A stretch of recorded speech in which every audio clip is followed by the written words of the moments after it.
এই সমাজে কিছু কিছু নারী আছে, নষ্ট নারী।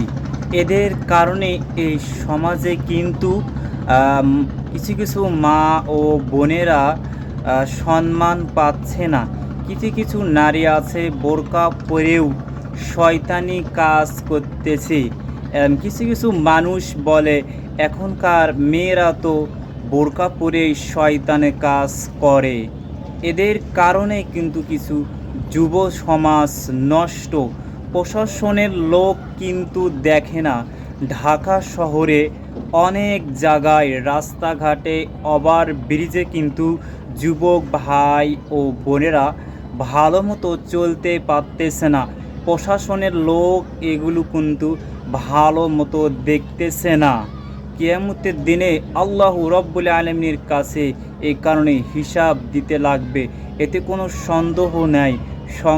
সরকারের একটা দায়িত্ব আছে, এ দেশের অবস্থা কী রকম, যুবক সমাজ কিভাবে চলতেছে, এ দেশ কিভাবে চালাতে লাগবে। সরকারের একটা কিন্তু দায়িত্ব আছে। অনেক রাস্তাঘাটে নষ্ট নারী পতিতা অনেক জায়গায় খারাপ কাজ করতেছে, সরকারের চোখে এগুলো পড়ে না। সরকার কি এগুলো কখনো দেখে না? প্রশাসনের লোক কি এগুলো দেখে না? অনেক যুবক ভাই ও বোনেরা খারাপ হয়ে যেতেছে এই সমাজেই।